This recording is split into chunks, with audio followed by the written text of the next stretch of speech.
Padre del cielo, Padre bendito, Dios todopoderoso. Padre, te damos gracias, Señor, porque sabemos que todo proviene de ti.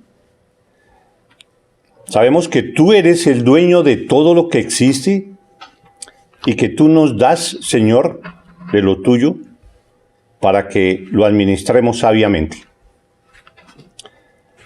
Padre, toca nuestros corazones para que nuestro compromiso contigo en cuanto a la ordenanza tuya de ofrendar, Señor, la obedezcamos como tú quieres. Que ofrendemos con alegría de corazón, Señor. Te damos gracias por todas las bendiciones con que tú nos has colmado hasta el día de hoy, Señor, sabiendo que nosotros no merecemos nada, Padre, sabiendo que tú eres el dueño de todo lo que existe. Padre del cielo, también te oro, Señor, para que nos dirijas en la predicación de tu palabra, Señor. Queremos escuchar tu voz a través de tu palabra. Abre nuestro entendimiento, Señor, danos sabiduría, queremos conocer tu voluntad, queremos saber más exactamente qué es lo que tú quieres que hagamos en nuestra vida práctica, en el día a día de cada uno de nosotros, Señor. Muéstranos tu voluntad, Señor, y pon en nuestros corazones el deseo ferviente de cumplirla, Padre. Ponemos en tus manos esta predicación, Señor, que seas tú bendecido y alabado, Señor. Te damos gracias por los méritos de tu Hijo, en Cristo Jesús. Amén. Amén. Amén. Hoy el título de la predicación es Jesucristo viene otra vez. Jesucristo viene otra vez. Esto está basado en 2 de Pedro, capítulo 3, versículos 1 al 10, que los vamos a leer.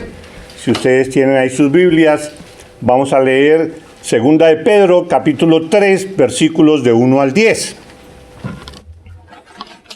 Sabemos que hemos estado estudiando el libro de Pedro y ya vimos hasta el domingo pasado los dos primeros capítulos. Ahora vamos a empezar el último capítulo, que son 18 versículos, y hoy vamos a ver del 1 al 10. Dice así: Amados, esta es la segunda carta que os escribo, y en ambas despierto con exhortación vuestro limpio entendimiento, para que tengáis memoria de las palabras que antes han sido dichas por los santos profetas y del mandamiento del Señor y Salvador dado por vuestros apóstoles. Sabiendo primero esto, que en los postreros días vendrán burladores, andando según sus propias concupiscencias, y diciendo: ¿dónde está la promesa de su advenimiento? Porque desde el día en que los padres durmieron, todas las cosas permanecen así como desde el principio de la creación.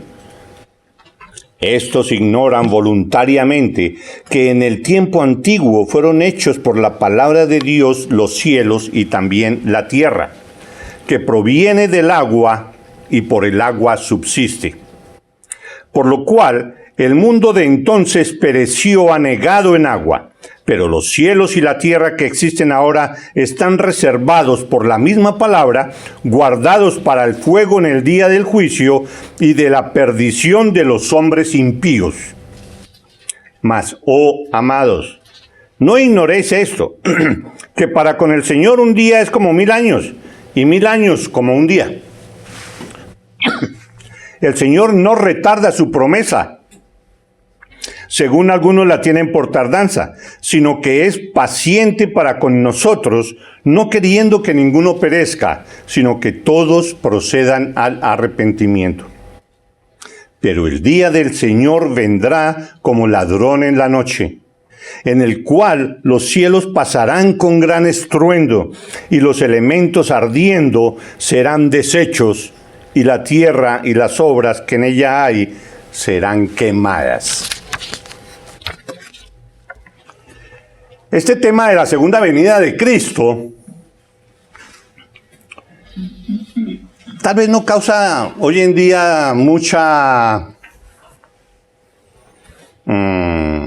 mucho deseo de conocerlo, o que parezca increíble la segunda venida de Cristo, como antes como que se le daba mucha más importancia que ahora. Ahora de pronto de tanto repetirlo, lo que sea, sí, Jesús va a venir por segunda vez, sí, ya estamos cerca, ya las señales nos muestran que estamos bien cerca, y hay cosas así, y en realidad esperamos la segunda venida de Cristo. Amén. Pero a veces no le damos la importancia que en realidad eso tiene. Y eso es algo fundamental para la vida del cristiano, tener una clara conciencia, cuál es el significado, qué implica, cómo va a ser, qué debemos hacer, el saber eso que debe motivar en nosotros, cómo va a ser todo ese episodio de la segunda venida de Cristo. Entonces el tema ya no entusiasma mucho como antes.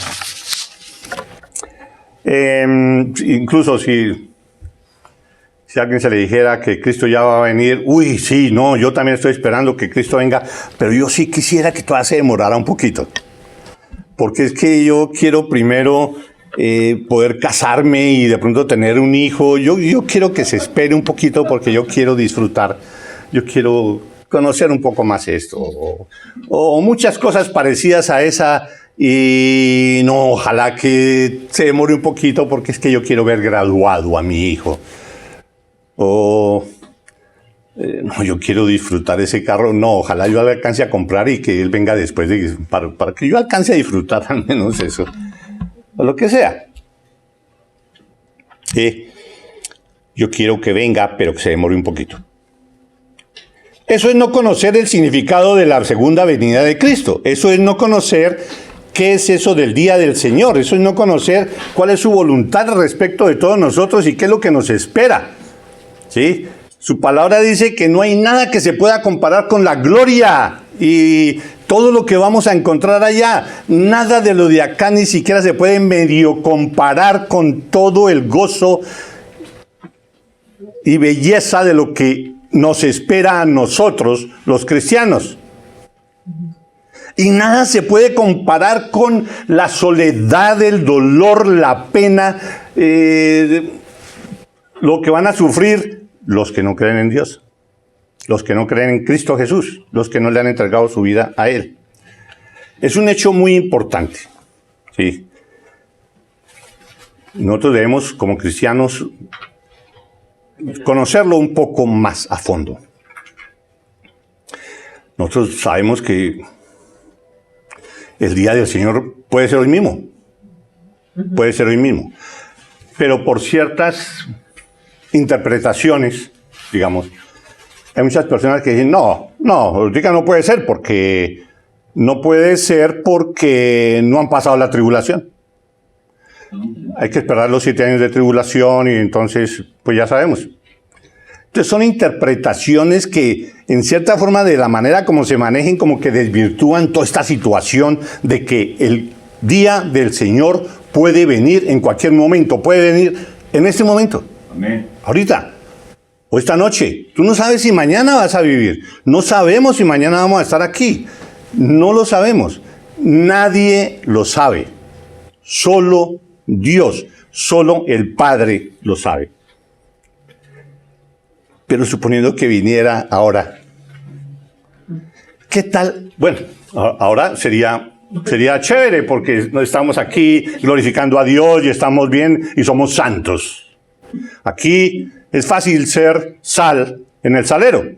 Es fácil ser santo aquí, reunidos, como estamos ahorita.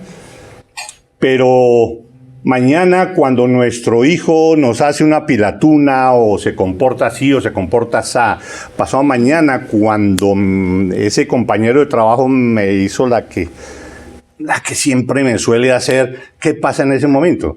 Y ese odio que se nos genera por alguna situación, ¿qué pasa si el fin del mundo llega en ese momento? Que Jesús llegue al fin en ese momento. Dice que vamos a ver cara a cara a Dios. ¿Qué cara nos va a hacer Dios en ese momento que estamos nosotros pecando y que estamos nosotros mal? ¿Qué cara vamos a recibir? ¿Qué mirada? Yo me acuerdo, una cuestión muy personal.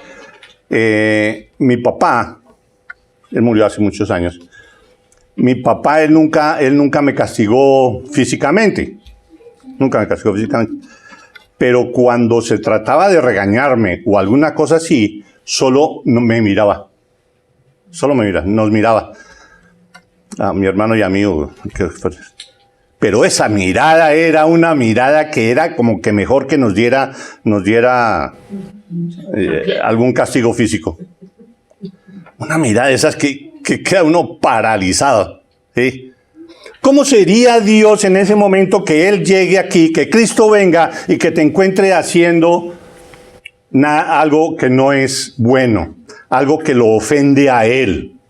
¿Cómo te vas a sentir? Así sea la mirada dulce de Él la que vamos a mirar, nuestra culpa nos va a hacer sentir como que es la peor mirada que pudiéramos nosotros tener. Y eso puede ser en cualquier momento. Y debemos tener eso presente en nuestras vidas a todo momento. Porque todo esto nos debe conducir a eso. Nos debe conducir a un cambio de vida. Cualquier pasaje de la Escritura que leamos y que tratemos de interpretar y de comprender y entender, debe conducirnos a una mejor vida, a que avancemos en nuestra santificación, a que todo lo que hagamos sea para la gloria de Él y seamos fieles hijos de Él. Pero algunas veces uno dice, está haciendo algo malo. Bueno, si viene, pues que venga. De todas maneras, yo soy salvo ya. Yo ya soy salvo, yo ya que... Ahí puede que me mire un rato mal, pero yo ya soy salvo y listo. Si alguien piensa así, ponga en duda su salvación, porque es no tener clara conciencia de quién es Dios. Entonces, entregó su alma a alguien que ni conoce. No hay un real compromiso.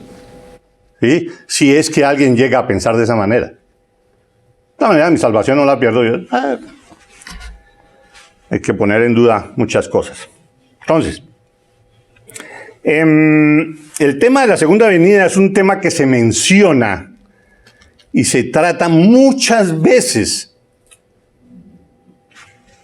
en el Antiguo Testamento. El día del Señor, la segunda venida. En el Antiguo Testamento se trata muchas veces. Y en el Nuevo Testamento muchas más. Muchas más. En el Nuevo Testamento, durante muchos años, se hablaba del Mesías, de la llegada del Mesías. Y el Mesías. Y nada que llegaba el Mesías. Muchísimos años. Y muchas predicciones para la llegada del Mesías. Y llegó. Y muchos ni creyeron, aunque Él llegó. La llegada del día del Señor, la segunda venida de Cristo, en las Escrituras, por cada mención, hemos dicho, hay como 8 veces más. 8 veces más en el Nuevo Testamento se habla de la segunda venida de Cristo que en el Antiguo Testamento se habla de la primera venida de Cristo. Según eso es como si fuera más importante, aunque para nosotros la primera venida pues es la más importante porque es la que nos da la posibilidad de tener comunicación con Él y de poder tener salvación. ¿Sí? Pero la segunda venida en la palabra de Dios es básico. Entonces vamos a ver algunos de los aspectos que Pedro nos quiere mostrar aquí en estos versículos del 1 al 10, porque tal como sabemos, Pedro escribió esta segunda carta, lo mismo que la primera, dirigida a los cristianos que estaban en cierta parte de Asia y que estaban siendo perseguidos por los romanos, pero ahora la persecución continúa, pero ya no solo por los romanos, sino por los falsos maestros, las falsas doctrinas, los falsos profetas. ¿Sí? Y uno de los puntos que ellos criticaban y enarbolaban continuamente los falsos maestros era ese precisamente, el de la segunda venida de Cristo. Negando eso, que eso no va a venir y cosas así. Entonces vamos a ver qué nos dice Pedro, porque el objetivo de él es prevenir a todas estas iglesias, y a nosotros también, lógico, sobre ese momento y sobre la falsa doctrina que se levanta alrededor de ese tema, del día del Señor. Veamos los versículos 1 y 2. Amados, esta es la segunda carta que os escribo. Lo sabemos. Pero en medio de eso miramos la palabra amados. ¿Sí? Una palabra que Pablo usaba mucho. Pablo y Juan, ¿sí? Ellos eran así, muy amorosos. Pedro no era tan amoroso, pero aún así él quiere ser amoroso y dice amados. ¿Sí? Y eso es una característica de la cual nosotros tenemos que aprender para entre nosotros, porque él se está dirigiendo a los hermanos en Cristo. Que entre nosotros, así no nos digamos, ¿qué tal, amado? Buenos días. No se oye nada bien. Pero que el sentir sea el mismo. El sentir. Que nos tengamos en cuenta, que nos amemos. Y poder decir, como Pedro, amados. Esta es la segunda carta que os escribo. Y en ambas despierto con exhortación vuestro limpio entendimiento. Las dos cartas las he escrito para despertaros, para animarlos, para exhortarlos. ¿Sí?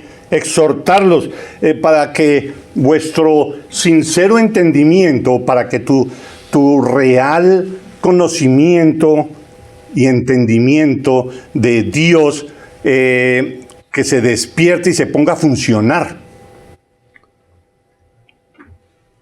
Para que tengáis, les he escrito, para que tengáis memoria de las palabras que antes han sido dichas.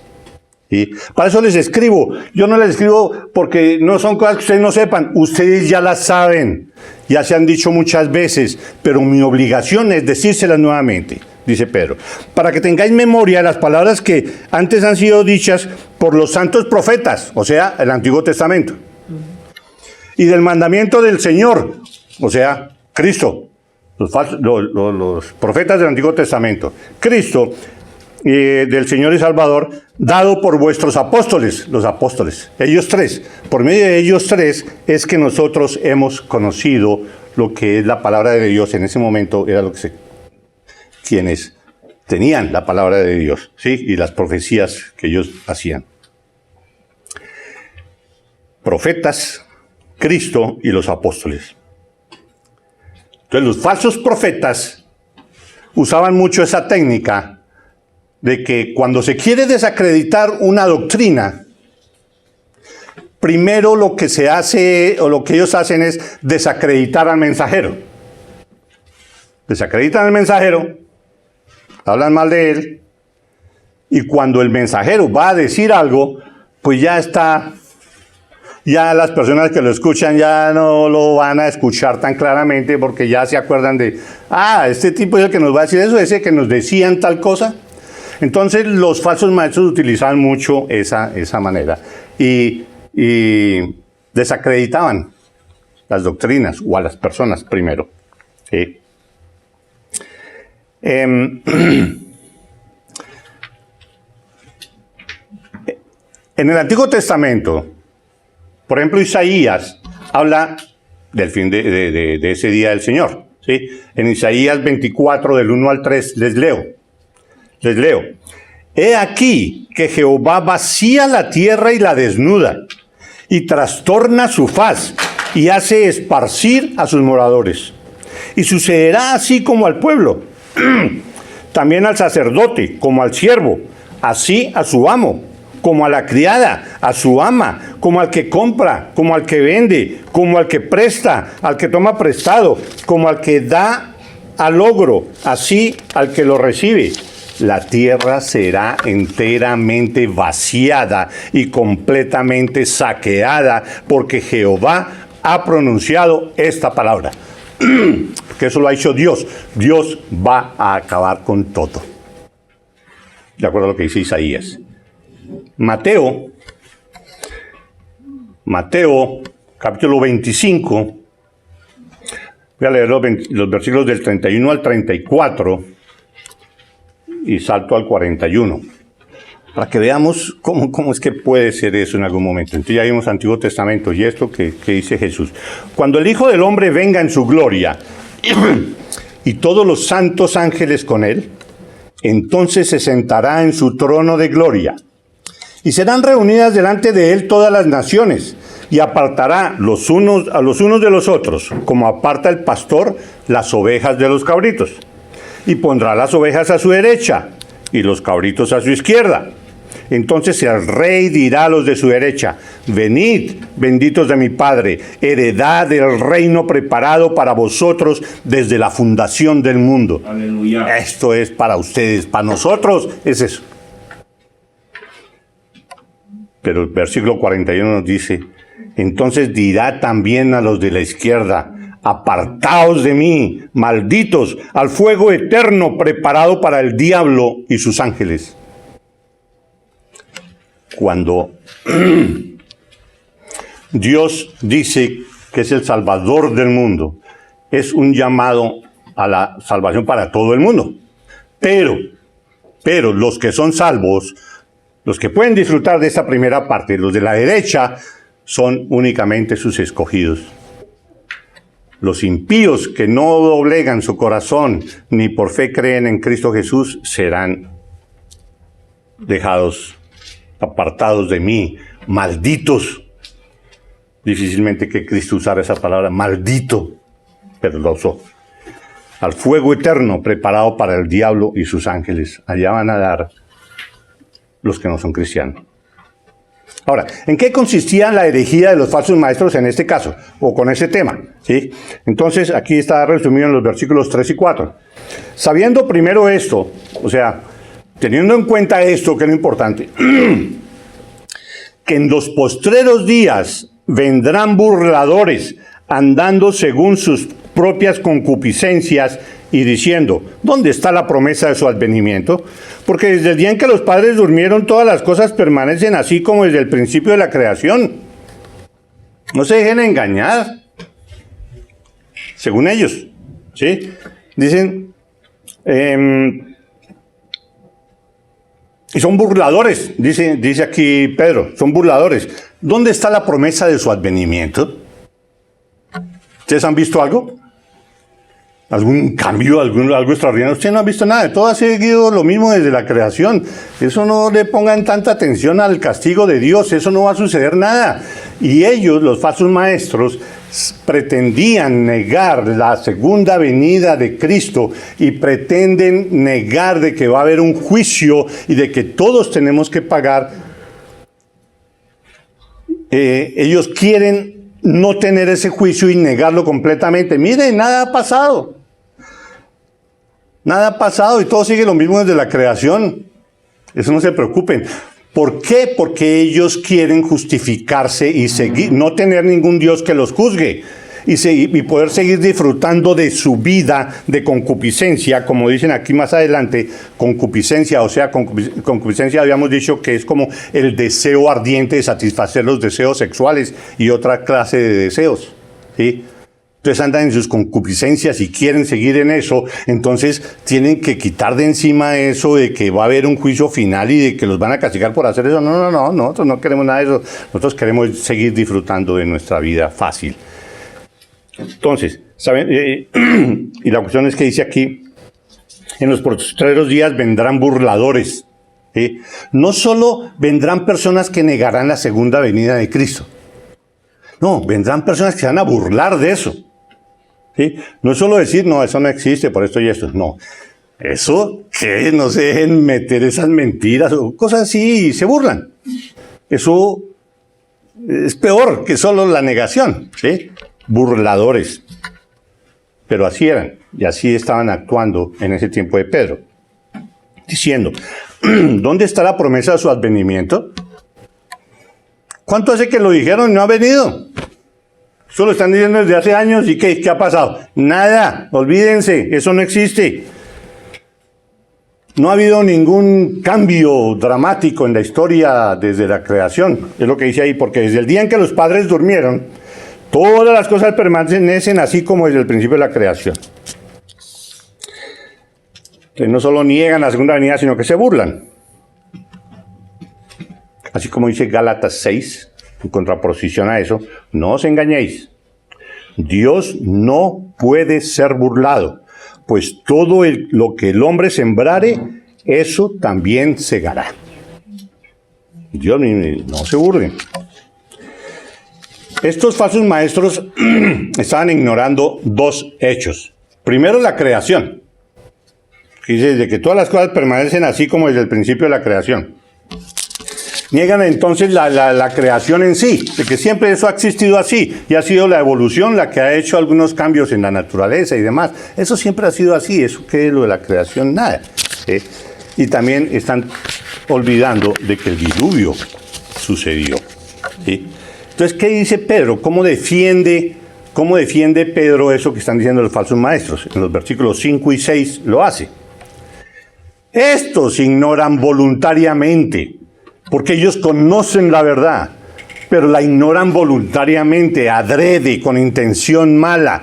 Ellos saben respecto a la creación y saben del diluvio, pero lo niegan, y es lo que está diciendo Pedro, ignoran voluntariamente que en el tiempo antiguo fueron hechos por la palabra de Dios los cielos y también la tierra, que proviene del agua y por el agua subsiste. Por lo cual el mundo de entonces pereció anegado en agua. Estaba negando la creación. Pero está diciendo, por la palabra de Dios sucedió ese hecho milagroso de la creación del universo, la creación de la tierra, la existencia de esa capa de agua. Había una bóveda de agua, había agua subterránea y había lagos y mares y había una bóveda de agua. Así era al comienzo. Perdón. Y cuando Dios creó todo eso, hizo salir la tierra en medio de esas dos capas de agua. Entre otras cosas, de que el mundo fuera así, ustedes han escuchado de que antes las edades de las personas eran 300 años, 500 años, 800 años. Uno dice, pero ¿cómo así? ¿Por qué? ¿Por qué eso tan raro? Porque es que precisamente antes del diluvio existía esa bóveda de agua en el cielo que vemos, digámoslo así, ¿sí? Aquí en el espacio, ¿sí? Y había agua en el subterráneo de la tierra, lagos y mares.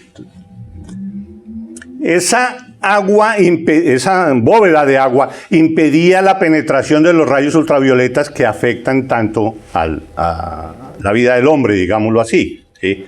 Por eso, en ese momento, sin esos rayos que produce el sol, no se afectaba la vida del hombre y por eso podían vivir tantos años. Pero cuando dice, por lo cual el mundo entonces pereció anegado en agua. Cuando sucede el diluvio, toda esa agua de aquí arriba, aquí empieza a romperse toda esa situación de la tierra y empiezan a salir los volcanes y empieza a salir la lava y las cenizas y demás, y al salir eso, entonces ese polvo y demás provoca la caída del resto del agua que existe en el espacio, y al caer toda esa agua Dios produce el diluvio universal y todo queda inundado. Y ya sin esa capa, de ahí para adelante, la edad de los hombres ya era muy parecida a la que tenemos hoy en día. Ya no eran 700, 800, 900 años, sino 80, 90, 120. Pero interesante ver aquí, por lo cual el mundo de entonces pereció anegado en agua. El mundo de entonces, pecaminoso, lleno de lujuria, lleno de pecado por todas partes. Dios vio eso, dijo, esto tiene que ser castigado. Y así produjo ese castigo monumental de acabar con la raza humana, con excepción de 8 personas. Y así hizo Jesús, así hizo Dios. Acabó con todo. Entonces, sí hubo cambios en todo ese tiempo, no como lo que están diciendo los falsos maestros, ¿sí? Hubo un castigo, una muestra del castigo que Dios hace por el pecado del hombre. Y Dios lo hizo y acabó con toda la raza humana, con excepción de las 8 personas. Entonces sí había sucedido, pues lo están negando voluntariamente, eso lo sabe todo el mundo. Pero los falsos maestros dicen, nada, eso no ha sucedido nada. En el versículo 7, sigamos ahí rápido, dice, pero los cielos y la tierra que existen ahora, o sea, después del diluvio, están reservados por la misma palabra, guardados para el fuego en el día del juicio y de la perdición de los hombres impíos. Pero los cielos y la tierra que existen ahora, o sea, después del diluvio, ya no es la misma tierra, ya cambió. Antes era una cosa, ahora es otra.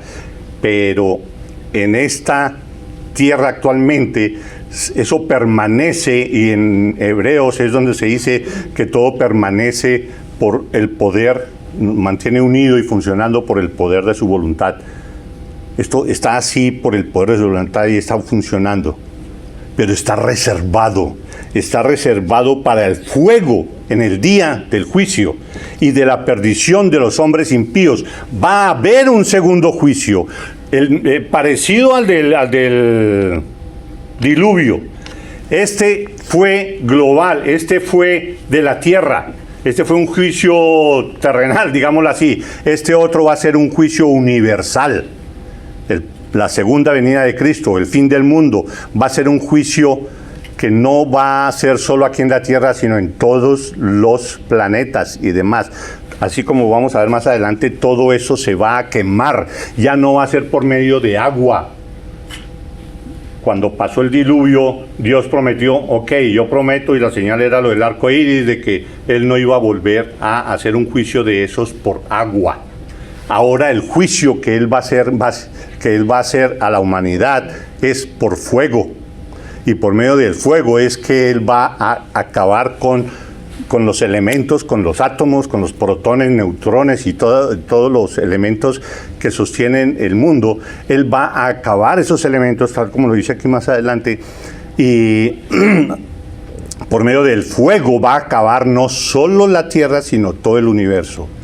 Y cuando Él creó el universo, cuando Él creó la tierra, cuando Él creó todo lo que existe, hubo, digamos así, Dios habló y creó.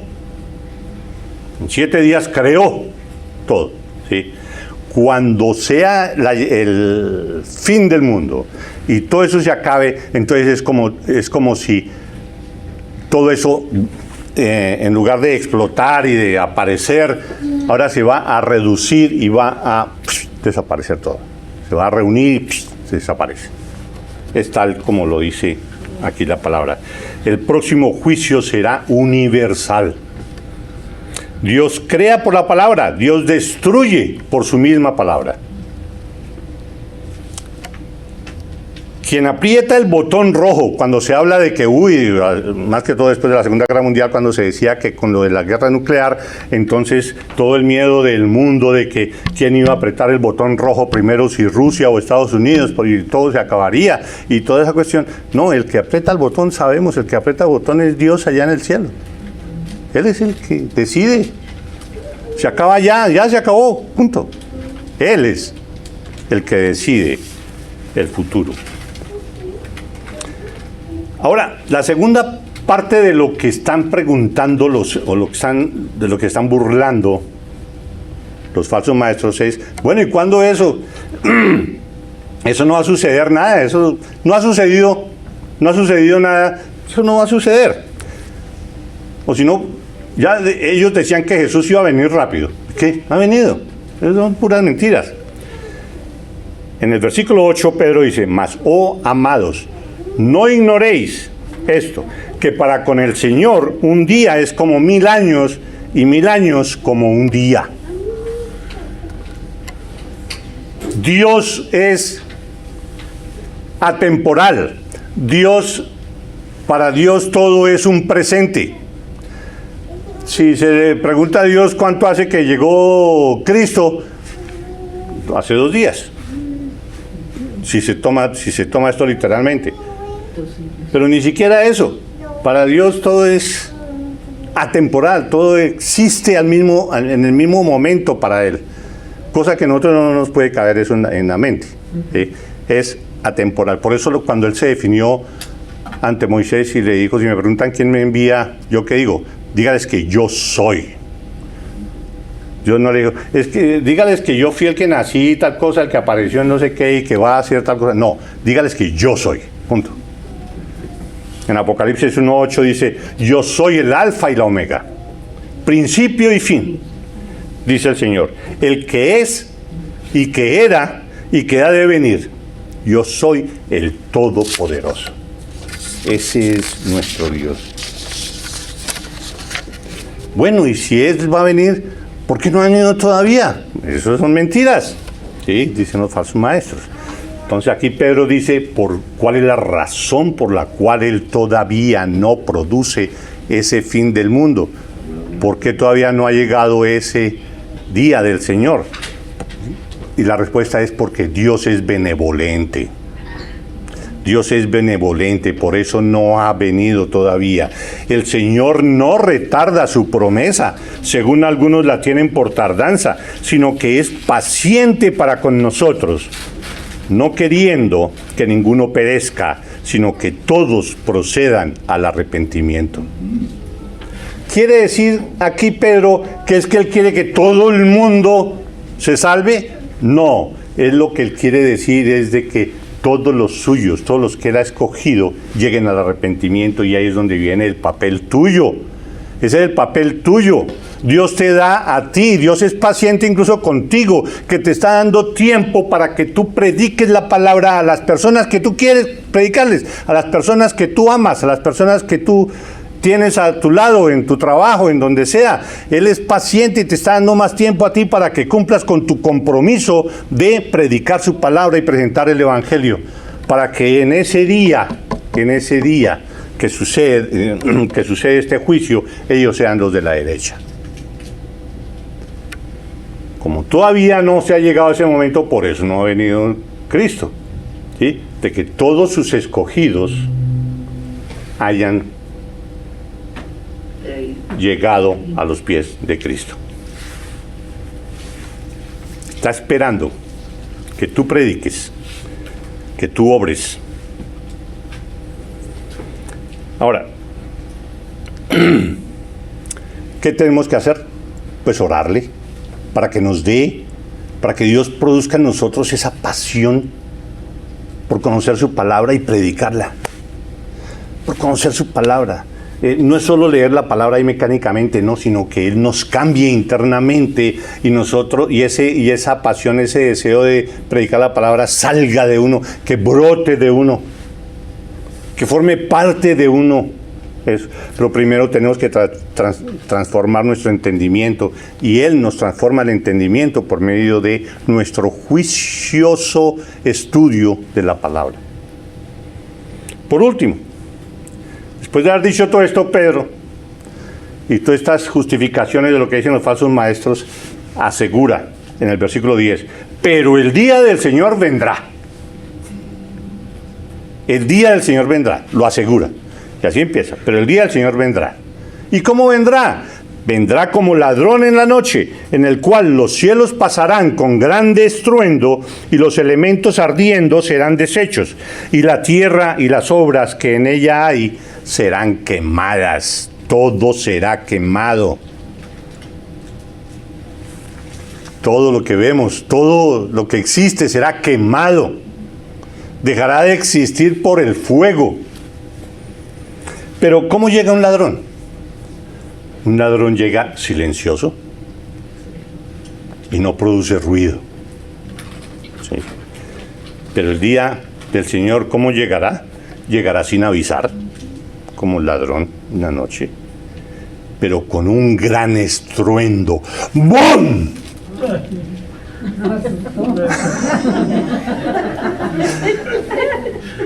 Debió hacerlo más temprano, ¿no? Así va a ser ese momento. ¿Cómo vamos a quedar después de escuchar eso? Y estás tú cara a cara con Dios. ¡Wow! Ese momento va a ser así de especial, de definitivo, de espectacular.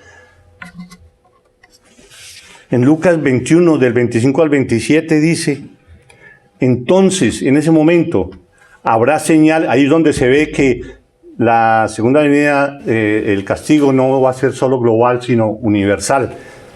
Entonces habrá señales en el sol, en la luna y en las estrellas, y en la tierra angustia de las gentes, confundidas a causa del bramido del mar y de las olas, desfalleciendo los hombres por el temor y la expectación de las cosas que sobrevendrán en la tierra, porque las potencias de los cielos serán conmovidas. Entonces verán al Hijo del Hombre, que vendrá en una nube con poder y gran gloria. Dice en Lucas. Y en ese momento, todo lo malo, cualquier preocupación de nosotros, cualquier problema que nos asfixie o que nos afecte, todo eso dejará de existir. Desaparecerá. Y no vamos a volver a sufrir ninguna enfermedad, ninguna pandemia, ningún odio. Todo será paz, tranquilidad y gozo en el Señor. Amén. Pero será la muerte segunda para aquellos que no creen en el Hijo del Hombre como el único camino a Dios. Para todos aquellos que se enredan de que el mejor camino para llegar a Dios es este por aquí, es este por allá, es este santo por aquí, es esta rutina por acá, es esta buena obra por allá, más esto por... Todos ellos. Para ellos será la segunda muerte. La muerte segunda. Por eso nosotros, como cristianos, debemos decir, como decían antes, Maranata. Maranata. Esa palabra, en realidad en el griego quiere decir el Señor ha venido. Pero se usa mucho para expresarla y decir, Señor, ven. Ven y produce en nosotros esa paz y esa tranquilidad. No queremos más problemas, queremos gozo y vivir eternamente en tu gloria. Amén. Por último, para terminar, solo leo Apocalipsis 21, del 1 al 8. Dice lo que dice Juan. Vi un cielo nuevo y una tierra nueva, porque el primer cielo y la primera tierra pasaron, y el mar ya no existía más. Y yo, Juan, vi la santa ciudad, la nueva Jerusalén, descender del cielo, de Dios, dispuesta como una esposa ataviada para su marido.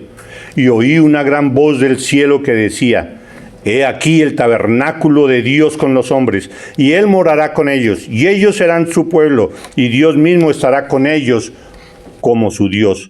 Enjugará Dios toda lágrima de los ojos de ellos, y ya no habrá muerte, ni habrá más llanto, ni clamor, ni dolor, porque las primeras cosas pasaron. Y el que estaba sentado en el trono dijo, he aquí yo hago nuevas todas las cosas. Y me dijo, escribe, porque estas palabras son fieles y verdaderas. Y me dijo, hecho está. Yo soy el alfa y la omega, el principio y el fin. Al que tuviere sed, yo le daré gratuitamente de la fuente del agua de la vida. El que venciere heredará todas las cosas, y yo seré su Dios, y él será mi hijo. Pero los cobardes e incrédulos, los abominables y homicidas, los fornicarios y hechiceros, los idólatras y todos los mentirosos, ojo, y todos los mentirosos, Santo. Ojo, y todos los mentirosos tendrán su parte en el lago que arde con fuego y azufre, que es la muerte segunda. Y ese momento, digamos, será un día, será algo así como, hay que tomarlo con mucha sobriedad, con mucha tranquilidad al mismo tiempo, porque será algo así como algo agridulce. Todo eso será el gozo y la felicidad y toda la cosa, y todo eso será todo bien, pero al mismo tiempo está uno pensando, ¿y qué de las personas que yo amaba y no llegaron al conocimiento del Señor? ¿Qué hice yo para eso? Será doloroso.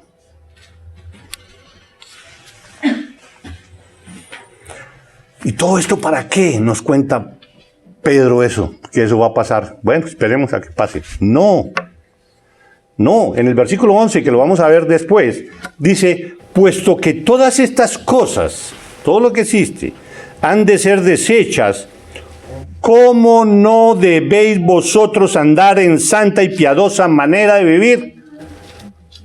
Si todo esto va a pasar, ¿cómo es que ustedes no van a buscar una vida santa y agradar al Señor, agradar a Dios, cumplir con tu compromiso?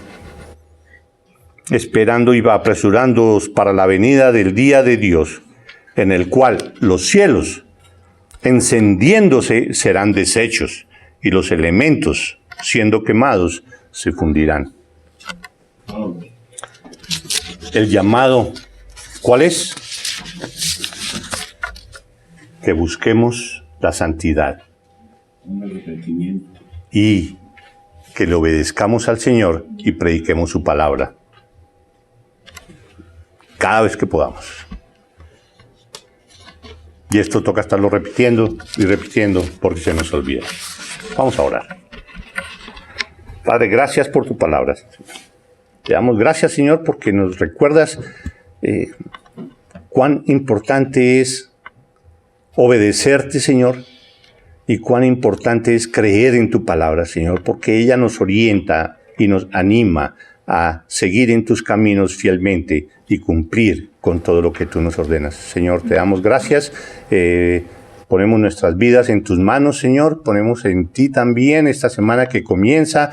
Te oro, Señor, para que tú nos sigas bendiciendo, Señor, como lo has hecho hasta ahora. Y te pedimos tu guía, Señor, en esta semana que comienza. Ponemos esta iglesia, Señor, en tus manos, que tú la hagas progresar espiritualmente de acuerdo a tu voluntad, Señor. Te damos gracias, Señor. En nombre de Cristo Jesús. Amén. Amén. Amén.